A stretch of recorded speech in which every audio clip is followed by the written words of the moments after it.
You're listening to Squatch Talks Podcast. Real stories and real encounters told by real researchers. Sit back, relax, and enjoy the show. Hey, welcome back, Squatchers. We're here at the Bucks County Paracon, first annual at Bucks County Community College. Heather, say hello. I don't know if I'm seeing you. There you are. But yeah, we got our table set up, and we got a bunch of speakers today, including Eric Mintel from Eric Mintel Investigates. Also, we have Tom Carey. This is Eric's table. He's probably out there right now. We got Tom Carey with his lovely bride, and my friend Bill Byrnes. Bill Byrnes is here from UFO Hunters. Who else do we have? We have some awesome vendors as well. The Paranormal Times. We've got the Vampa Museum. This is just an amazing collection of different groups. I'm not slated to go on until 6:15, but we'll be giving a presentation about Bigfoot. So stay tuned. Thanks for squatching. So yes, here we are in the green room, apparently. And Squatch has taken his costume off. Nick found it. Who's playing Squatch? Is that you? You're doing a great job. Thank you very much. And we're here with, I mentioned Tom Carey. Hey, Tom, we forgot. I mentioned you, but we found the green room. We're keeping it from I'm us. here with Nick Pope of Ancient Aliens, you might recall. So this is an exciting event we have going on here today at Bucks County College, the first annual Paranormal Convention, or Paracon. So we're going to get some more coming up real soon.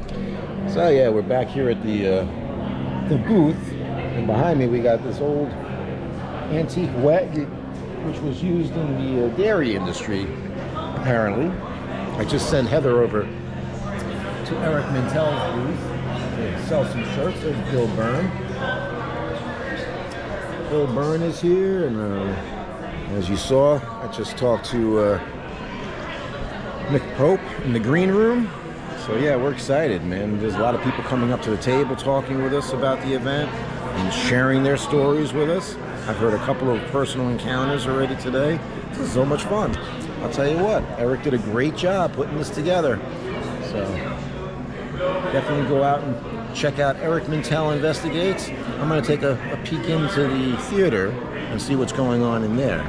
Check back with you soon. There's a piece in here too, where on the security camera footage of his security cameras, he has a chair that bolts out from the table.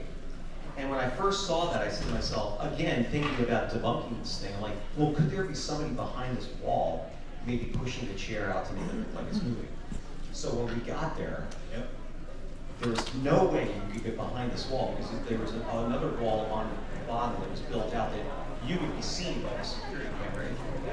And it was a heavy chair. And it was a very heavy chair. So we put the static camera in the attic, and this is what we caught. It's off the charts. I was touring through with my quartet, and but we finally got a chance to do this on September 2nd, 2023. Art, he's fine, but he's going through some cancer treatments right now, and to look at him, you wouldn't think anything's wrong with him, but he's on some cancer medications. But he was with us this night, and he was sitting there, and he says, look guys, I don't know if it's because of the cancer meds I'm taking, but my heart is really, really racing right now. Prior to that, I want to go back a little bit. Prior to this, Dominic figured out this weird connection that Art had, and I know this is going to sound crazy, but he had a connection with Bigfoot, with Sasquatch, whereas this entity or creature is looking through Art's eyes. Why was Art's heart racing? And you'll see why in a second, because this is what happened.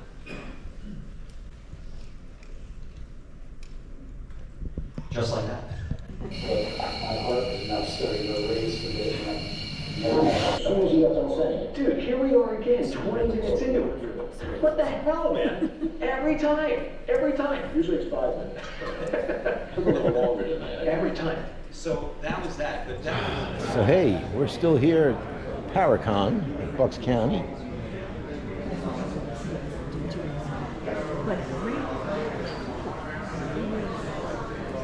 It's awesome, yeah. It's incredible. There he is, GoPro. Eric Mintel. Oh, there you go. Fancy running into you here. Eric Spinner, what are Bucks you doing County here? Paranormal Convention, the first annual. Oh yeah, phenomenal, right? Oh, he's the Bigfoot guy for sure. There it is. There it is. I'm the Bigfoot guy, apparently. Phenomenal. Supposedly I'm the headliner. He's got me on last. I know. Save the best for last, man. But it's a great day, man. We're glad to have you here, man. Thank you. Thank you. Wow. I enjoyed I actually came in to your presentation at the perfect time. Oh, you heard this? Yeah. You saw me out there, and I said, dude, what the hell? That's awesome, man. Oh, so this is great. Now we got aliens, we've got Bigfoot, we got ghosts, we got Bill Byrnes, UFOs, and we got Nick Pope speaking Nick right Pope. now. Is he on now? Right now. Let's go see go Nick. check it out. All right. Down at the ground, just feet in front of him. He was there with a team of about half a dozen people. And he thought, in later years when he's talking about this, he says, what was this a weapon? Was this a warning? Was this communication? What was it? And when you say to him, well, what do you think the UFO was? He says, very diplomatic answer, as you'd expect from he retired as a full colonel. His last posting was in the Pentagon. He said, I don't know what it was, but whatever it was under intelligent control. And there were physical traces from the landing site, by the way. This thing landed on the first night. There were indentations in the frozen ground where an object weighing several tons had briefly come down. They went around that area with a Geiger counter. Were exposed to UAP radiation for a longer period of time than usual. UAP radiation, like that is a thing. Oops. And I alerted the lawyer who was doing hundreds of hours of pro bono work for some of these. So now we have to get our water tested and everything. So I'm here now with Dominic Sattel from EMI Investigates, and he's been doing some readings with some of the attendees today. It's pretty cool. We're having a great time. My Yes, aura Heather. is better now. Your aura is better now? Oh, that's She still awesome. wants to dig up the tree. That's awesome. I'm thinking Dad about jokes 101. They're free. free, no extra charge. But no, we are having a great time today here at the Bucks County Paranormal Convention, Oh yeah. the first annual. So hopefully there'll be many more of these to come. And right now, Bill Byrnes is up on stage. We should go check him out and see what he's doing out there. Absolutely. And hey, stick around. It gets better. Bigfoot is yet to come. Thanks for squatching. Right after World War I. He takes methamphetamine, 40 milligrams of methamphetamine,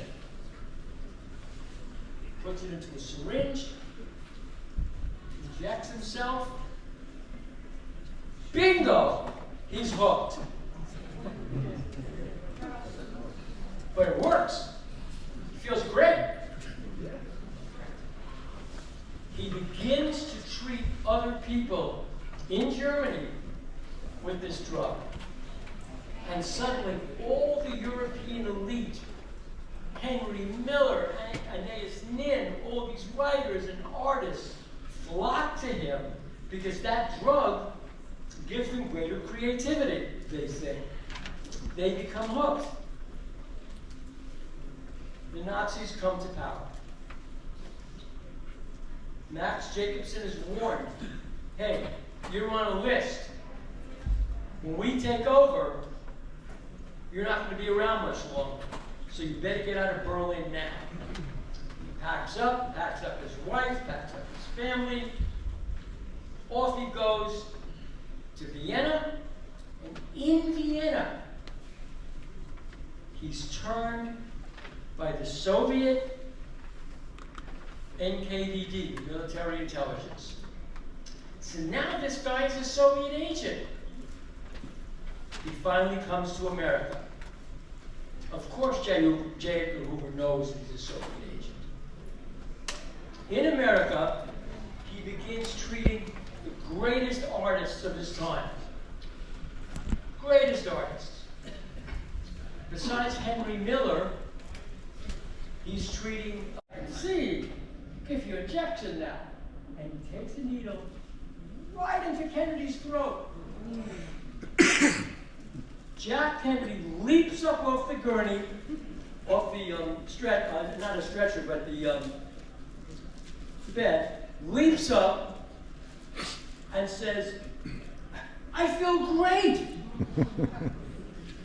He's on meth. Leaps out of the office and says, "There's a narrow spring in my step." And you all know what happened at that first debate with Richard Nixon, right? Wipes the floor with Nixon. The polls in August, September 1960, Nixon was ahead of the polls. After that first debate, Kennedy was ahead of the polls. That's the difference. Kennedy is an addict. My predecessors, Tom Carey, Dominic Sattel in the back. What a great day. I'm blown away, really. This is the first annual Bucks County Paranormal Convention.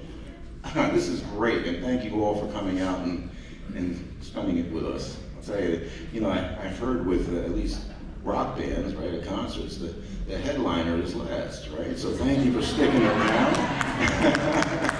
Everybody did a great job today, I have to say. Nick Pope was fantastic. Our friend Bill did a great job. And honestly, I had a really nice presentation. I'm not very savvy when it comes to technology, okay? But hopefully our friend Mike here can get things up and running. I actually had some visual and audio files and things that would make it very interesting. So for anybody who doesn't know me, I'm Eric Spinner. And by day, I'm a health food store owner. I own a small store in Medford, New Jersey, certified nutritional consultant and shiatsu practitioner. And by night, I'm a Bigfoot researcher. Go figure, okay? But, I was saying that most people, when you think of New Jersey, right, you're thinking the turnpike, you're thinking the oil refineries, the casinos, right, the shore. A lot of people think Sopranos. Hey, forget about it, right? What most people don't realize is that New Jersey happens to be the most densely populated state in the country, right? So you don't think about necessarily the 1.2 million acres of the Pine Barrens. And I'll tell you, it's so rich in flora and fauna. We have unique, diverse species of animals and wildlife, plants. We've got carnivorous plants. It's amazing. So, for me, this all started back in the early 70s. I lived in Long Island. My dad took me to see Sasquatch, the Legend of Bigfoot. And I'll tell you what, that hairy arm coming through the window, I couldn't sleep for a month, okay? And so, I found out afterwards there's no Bigfoot on Long Island, at least not at that time. But I got moved down to the Pine Barrens, down to Medford, when I was a teenager, and we would go out and have keg parties out on the pole lines and have a lot of fun out in the woods, sleep under the stars in our sleeping bags. But I never gave thought to Bigfoot. Okay, so over the years, life shows up. I wound up getting married and then going through a difficult time. I got on the internet and I did a quick search of Bigfoot, and I found the BFRO's website. BFRO stands for Bigfoot Field Researchers Organization, okay? And I know that's the world's largest organization in the world, actually, of scientific research. And there was a blue board at the time, a discussion board where people can go on and get involved in different discussions. Of course, back around that time, there was some trail cam photos that had come out from northwestern Pennsylvania, the Jacobs photos, they were called. So I was involved in a lot of the discussion going on, and I did a lot of the limb and proportion ratios, all that study. So I decided to attend my first expedition in 2008. So I signed up for one of these things. I'm a newbie, I didn't even do any camping really up to that point. And I get out there to Allegheny Forest, Kinzua Dam area to be exact. Right now I have a nice picture of the scenery, Kingswood Dam. The next slide would be a picture of base camp, okay? So, hey, live and learn. I'll get better at this. But at the same time, I got there a night early. You know, I like to suit up and show up. I'm in the camp office, and they had merch for sale, right? So they had shirts with the Jacobs creature, and I purchased one. In walks in this guy looking all disheveled. He had spent the night prior out in the forest solo camping at a lake near where the Jacobs photos were taken. And it turns out to be Todd Prescott from Ontario. And he's had a lot of prior experiences out in the forest. So, of course, as soon as I heard that, I wanted to pitch my tent next to his, okay? Next day, we had another guy radio in as he was coming into base camp, and his name was Tom from Ohio, so he came over and hung out with us, and the three of us kind of hung together during this expedition, right? So on the first night, the first official night, we had located an area we wanted to set up a satellite camp at, and unfortunately Chip and his crew from New York at the meeting says, oh, we had our eyes set on that. So Todd being so gracious, he says, all right, we'll pull our tent stakes out, and we had to go find another location. So perfect. Hey, we're making progress, folks. We might actually have some of this if I keep stalling. But no, it was really fun, actually. We, the first official night, we wound up moving our tents, and we wound up getting back at a location that had a lot of bear scat, okay? Right now you'd be looking at a picture of me by trail cam, putting out apples, okay, to bait the camera. So, meanwhile, nothing happened that night. There's an adage we like to use, like if there's two apex predators in the same location, usually there's one or the other, not both, okay? And this particular site had a lot of bear scat, so we weren't very hopeful. But we did manage to at least get a satellite camp set up. The next day we went further west, okay, and set up on a hillside near the lake. This time, we had a thermal imager set up on a tripod by my truck, another one, a night vision set up on the hood, and we're preparing our evening meal, and a heat signature shows up on the therm.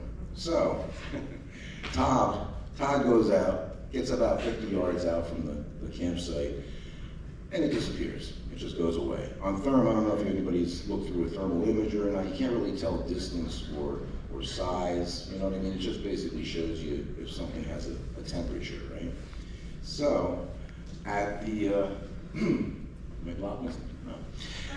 So, then we're continuing to prepare our meal. It comes back on again. And this time Tom goes out, and he's wearing night vision goggles, okay? He goes out there about 100 yards from our site. And I'm on the radio, but I'm on the wrong channel. I'm looking through night vision. Todd's looking through the therm, and we're seeing, I'm trying to say to him, it's on your right, it's on your right, but he can't hear me, okay?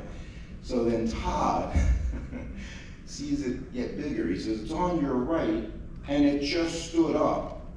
Yeah. So Tom goes into a crouched position. He pulls something out of his side arm. He's obviously armed, okay, with something, which we don't encourage, of course. And he's spinning around. He can't see this thing by his night vision, okay?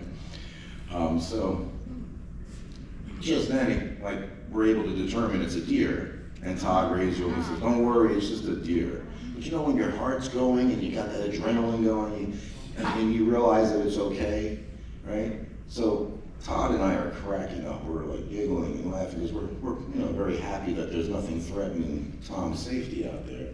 So Tom comes walking back into the campsite and says, I don't think it's very funny. I don't think it's funny at all. I might think it's funny tomorrow, but right now I don't think it's very funny. That which made me crack up even harder. So I felt like a big jerk after that, okay? So a little while went by and I grabbed the TP and I said, well, it's my turn. I'm gonna go out and do my business, right? But in the back of my mind, I'm thinking they're gonna mess with me, right? So I go out about 150 yards. I've gone up the furthest now. And I take a leak on a tree. And they're looking at me through therm. So they go, there's something on your right. I went, huh? there's something on your right. Because they saw the image, you know, the thermal image of my urine on the tree, and they saw me moving to the right. They thought there was a squatch next to me. And so I have a red LED headlamp on. I pick up a branch off the ground, and there's a stump in front of me. I start beating this stump to a pulp, okay? And just then, from the hillside in front of me, comes a single, and I went, that was a knock. I go, I got a knock. Huh? I got a knock. So I'm thinking, it was only a single knock. That means don't come any closer, okay? That's my mind telling me. I'm a newbie, remember, I'm a newbie here, okay? So I said, you know what, I'm gonna head back to campsite. I start walking back to camp. I get there, and they don't believe me, of course, that I got a knock. So I had a digital recorder in my pocket. I pulled it out, I rewound it, I said, hey, uh-oh, something's happening. Oh. Don't push that button, it'll make noise. Well, thank you. Well, Squatch Talks podcast, that's the intro, but again, I was gonna say welcome back. How's everybody doing? You know, it works. How about modern technology, folks? I love it. Anyhow, I'm about slide 15 or so at this point. I don't know. So yeah, I wasn't kidding. I'm a health food store guy. Pictures of the, can we go back? Can we go back, Mike? Go back. Just a couple more. There we go. And what people don't think about, like I was saying, right, with the beauty of the Pine Barrens, is the Jersey Devil, of course. That's what most people wrap their minds around, right, with the phenomena out in the woods. But what I think it is a folklore that's perpetuated by people having encounters with the Jersey Devil. You the man. No shit, that works? Left forward, left back, right to left corner. Woo! Hey, let's give Mike a big hand. Thank you. Well, it started with Mother Leeds, who allegedly, this is great, isn't this great? Presentation. Sorry. Many versions of this story, and I've spoken to a lot of people who have done research into this topic, but I truly feel that it's been perpetuated by people having encounters with Bigfoot out in the forest. Okay, I'm going to fast forward a little bit, but Bigfoot is a large human-like creature covered in hair that some people believe exists in the Pacific Northwest and Western Canada. Right?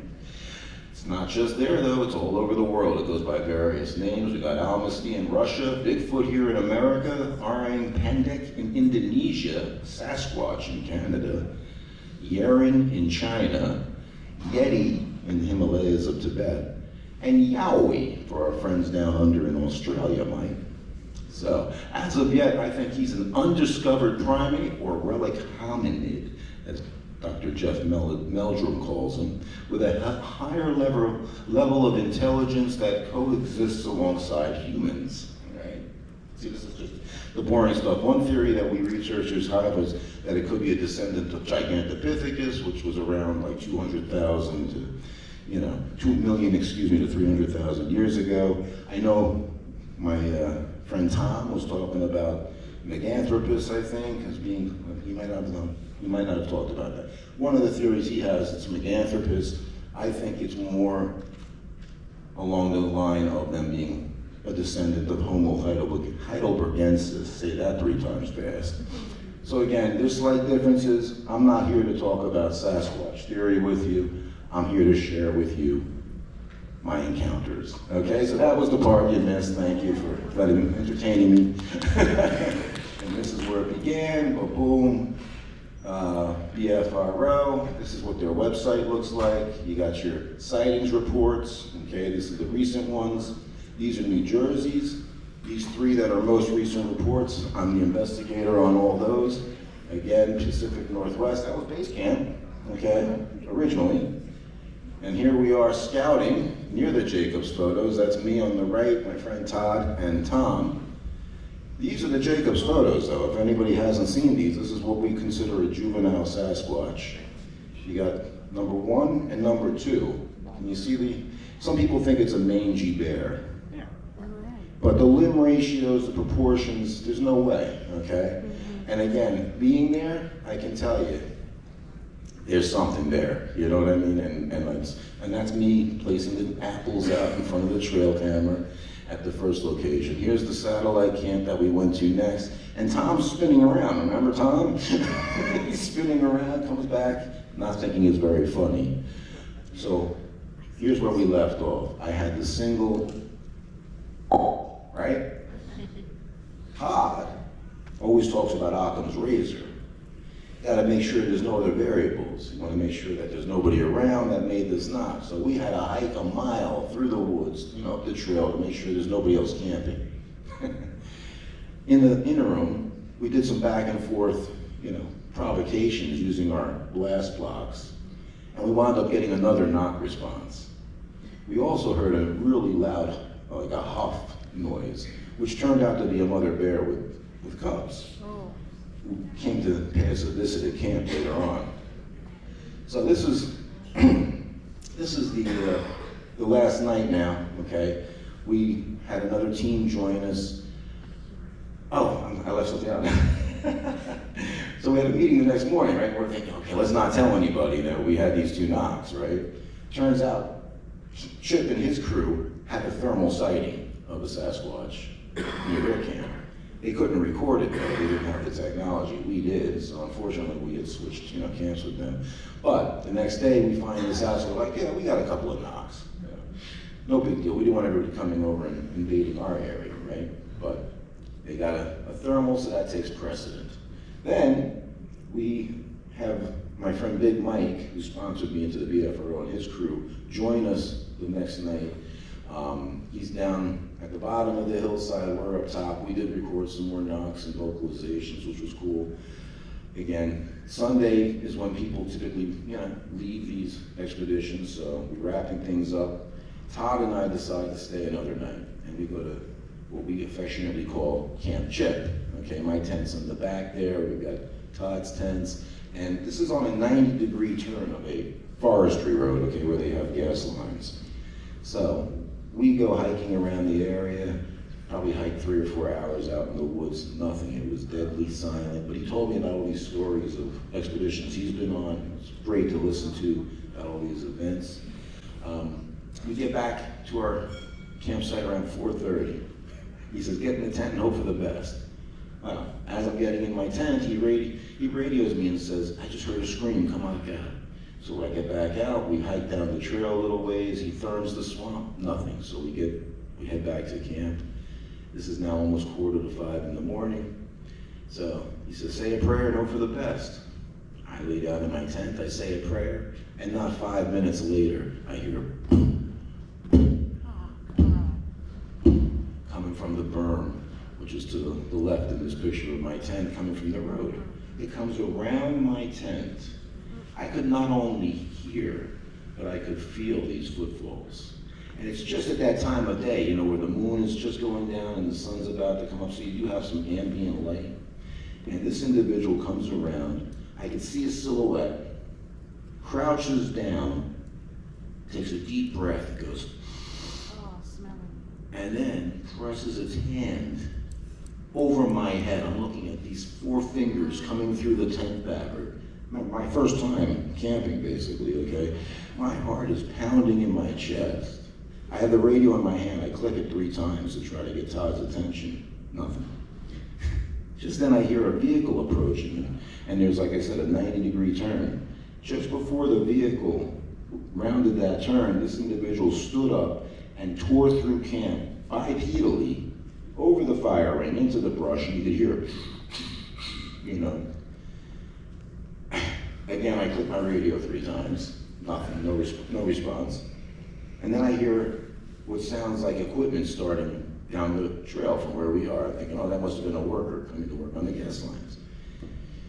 Well, at this point, I'm like, the adrenaline is really pretty powerful. And Todd comes on the radio and he says, you all right over there? I said, were you walking around outside my tent? He says, no, I wasn't walking around outside your tent. So at that point, I passed out. 10 a.m. I wake up, Todd's out there, his tent's all broken down, he's all packed up, ready to go. He says, hey man, get your trail camera, I'll help you with your tent. So I did, got my trail camera. We both had digital recorders out. He had his on a camp table, actually, in the middle of the two tents. I had mine in the tent flap facing the game trail. We got home, neither one of us had any audio of this event taking place. No footfalls, no running through the woods, amazing, right? We call it the curse of Sasquatch. So, Paul and Paul, the organizers of this event, had a second expedition 2 weeks later, but Todd and I weren't able to fit that into our schedule, so we agreed to meet 3 weeks later. So after having 2 back-to-back expeditions, we figured it was squashed out, right? We'll just come and pretend we're campers, right? We'll make a fire, we'll cook our meals, play music. Well, turns out, right around that corner is another campsite. There was like a rave going on. They had like 6 vehicles, they had dogs, they had lights, there was music playing. So it definitely overpowered our little kumbaya session, you know what I mean? So we didn't have any activity at night the first night. Oh, but I left something important now. When I first pulled in, about 5 minutes after Todd showed up, I get out of my vehicle and a tree falls to my left. I say falls, I always say a tree gets pushed over. Todd always corrects me and says, well, a tree fell. And I looked at him and I said, they're here. And he admitted that when he pulled up, he saw a dark shadow moving very quickly from right to left in his field of view, which would have been putting in the direction where the tree was pushed over, okay? And we did walk over there and I found the tree, okay, which had gotten pushed over. But I'm not saying it was Sasquatch, but it was Sasquatch. So, he and I, again, didn't have much activity that night, but we took a hike back down to the Jacobs Photos area. And it wound up about 150 yards apart from one another up on the hillside. He says, hey, over the radio, do a couple of knocks. So I picked up a branch off the ground. That's before I had my Squatch stick, which you see on Finding Bigfoot, you know, the official knockers. I do a couple of knocks. I hold my digital recorder up in the air. And a minute later, I hear from up on the hillside. And I radioed him, I said, hey, I got a response. He says, copy that, I heard it. So now, of course, we have to go hiking up this hill to make sure there's nobody up there that could have done the knock, right? Which we did, and there was nobody up there. But I did come across an X formation up at the top of the hill. And that's where Todd instructed me on how to do a backhand wood knock, which is the technique I still use to this day and teach others to do, rather than going like this, you know what I mean? You do a backhanded one, less likely to harm your wrist. So yeah, that was pretty cool, I have to say. It's a majestic, mystical kind of place, northwestern PA, beautiful. If you ever have an opportunity, I highly recommend it, with all its named waterfalls and everything. After that, though, you have to attend one of these things in order to become an investigator. And Big Mike, like I said, sponsored me, so I became an investigator, which gives me access to the field logging and tracking system, we call it FLATS. That's where all the reports come in, to the database, okay? Not all the reports on the BFRO's website that are public. You know, there's thousands that aren't made public, okay, for various reasons. And then, in 2009, I also headed out to the West Coast, to the Sunshine Coast of BC. And that was quite a journey, let me tell you. I had to get on a plane, take the trolley, to the bus, another trolley, and then to the ferry, okay? It's an actual photo of the ferry. And this is base camp. Rob, the organizer, picks me up at the ferry. Oh, did I tell you about getting off the ferry? I had to use the facilities, so I didn't want to miss the boat. I waited till almost the boat arrived at the dock, right? So I'm hearing the announcement that the boat's about to dock. I go, running out with 2 bags. There's steps to get down to disembark, right? Bag in each hand, and I go on my butt, down the steps, hit the ground with my feet, stand right up looking like, hey, did anybody see that? But my pride was injured, okay? So Rob picks me up, takes me back to base camp. We're the first ones there. This is a night early again. So there's a camper there, and he's like, hey, this is where you're gonna sleep. There's a cot right by the door, okay? He's gonna sleep in the main cabin. It's pitch black outside. He says, leave the door open. What are you, nuts? This is BC, Canada. There's Bigfoot out here and other predators. He said, you can close the screen. So, oh, thank you. So, first night, I didn't think I was going to get much sleep, but I did manage to get a few hours of shut-eye after that journey.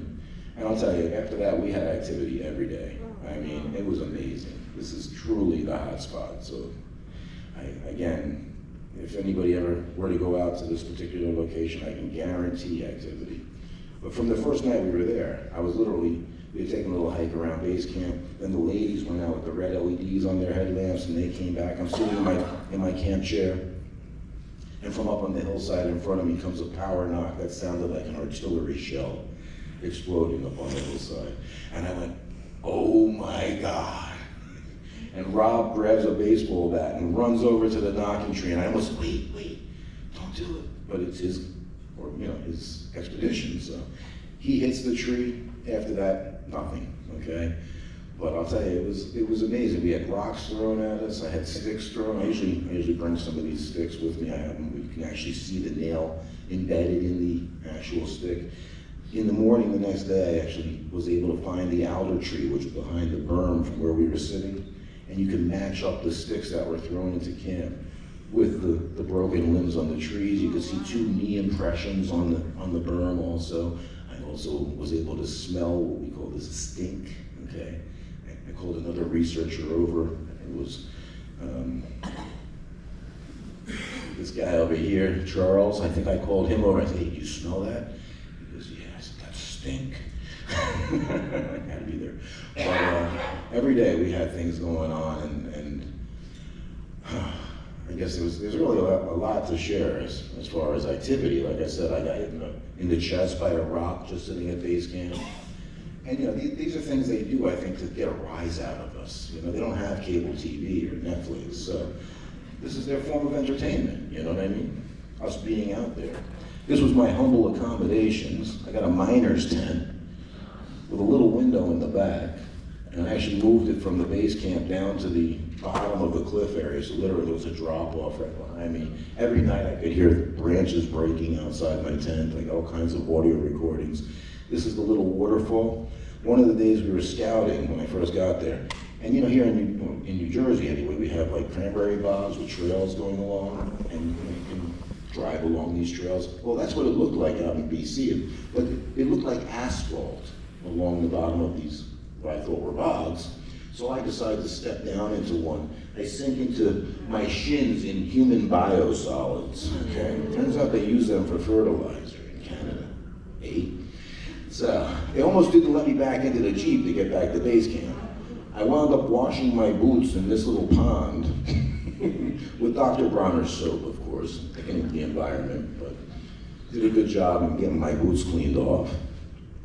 Here we are scouting the area. We'd go, so it was a heat wave going on at this time, 100 degrees or more, so we'd go scouting. This is actually a TP structure, what we call a tree manipulation. Of course, there were many different ones this is one of the best, though. You might have seen something like this on Discovering Bigfoot, by Todd Standing or by Les Stroud. They've had images of these. This is one I took a picture of, okay? It's pretty cool when you come across tree structures like this. Here I am chilling at base camp, and down below here is where there's normally a waterfall, okay? And you can see down trees at the bottom. Well, again, I stayed an extra night. Everybody was saying goodbye and heading on their way home. I decided to spend an extra night in Canada, and so I went down in the morning on Sunday, and I was doing my meditations and saying my affirmations and prayers, and I look up, and up on the hillside is a all-burned colored individual. You just see the head and shoulders about 70 yards away up on the hillside. And I said, that wasn't there a moment ago. And I had a camera in my left hand. So I pick up the camera, I zoom in, and I take a picture. And I remember somebody saying, if you take pictures over your shoulder, you'll get them standing up and walking away. Me, again, being kind of a newbie at this point, I tried it. Got nothing but bushes, of course. When I turned back around, it was gone. And I kind of kicked myself now for not checking it out longer. But I did have the digital camera. When you zoom in, things pixelate, they blur. All the pictures are blurry, of course. This one's blurry, this one's blurry, this one's blurry. But this is a close-up of the blurry. But you can kind of make out the eye sockets and the lack of hair around the cheeks, you know what I mean? So, being as I was the last one there, I took a comparison photo. Up on this ridge, though, there was a game trail that went all the way around the creek, and there were root balls strategically placed along this trail where they could actually hunker down behind and observe us in base camp. Amazing. I just think it's crazy that they have this ability, you know?